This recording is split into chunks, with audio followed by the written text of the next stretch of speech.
Mesdames et messieurs, comme vous le savez, la situation nationale au Sénégal est aujourd'hui fondamentalement caractérisée par la grève des transporteurs. Cette grève, évitable si le gouvernement avait pris toutes les dispositions afin de respecter la plateforme du monde du transport,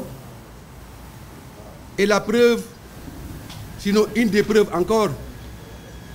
les plus éclatantes de l'échec des politiques de transport du gouvernement du président Macky Sall.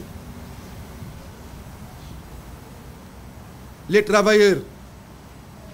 du transport sont dans leur droit de revendiquer plus de soutien à l'application des volontés communes qu'ils ont exprimées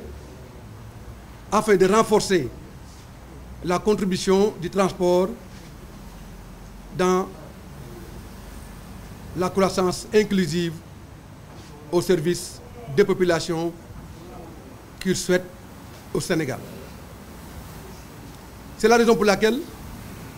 nous dénonçons avec la dernière énergie la non-application des accords avec les transporteurs, mais surtout les négligences du gouvernement en matière de non-respect de cette plateforme revendicative qui fait que la grève perdure encore aujourd'hui. Le transport est un maillon indispensable à la qualité de vie d'une économie saine, une économie de développement, une économie de production d'une croissance inclusive au service de la population sénégalaise. Bien évidemment, nous en appelons à la responsabilité du gouvernement de ne ménager aucun effort afin que la plateforme revendicative des travailleurs soit satisfaite pour un retour à la normale dans le secteur du transport dans notre pays. Encore une fois, faudrait-il peut-être le répéter, en matière de politique sectorielle, le gouvernement a prouvé à suffisance ses échecs répétitifs. Et cette grève illimitée est une illustration parfaite de cet échec de l'État du Sénégal en matière de prise en charge des questions liées au transport. C'est la raison pour laquelle nous avons manifesté notre solidarité au monde du transport. Nous avons manifesté notre soutien aux populations qui souffrent le martyre et qui souffrent non seulement du fait que cette grève, elle est là, mais également qui souffrent du fait que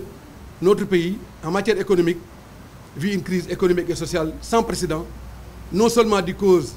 à cause de la pandémie, mais également à cause des politiques publiques en échec et qui prouvent à suffisance que le Sénégal souffre encore une fois économiquement et socialement. Et cela au détriment des populations dont la qualité de vie se dégrade de jour en jour. C'est pourquoi notre coalition, en phase avec les préoccupations des populations, intime l'ordre au gouvernement de ne ménager aucun effort afin que cette grève cesse aujourd'hui pour que les travailleurs puissent continuer à travailler, servir le pays, afin que les ménages qui sont durement éprouvés par cette situation puissent être soulagés et que le retour à la normale puisse servir les intérêts supérieurs de notre pays. mbokk yi kenn réerewul mbir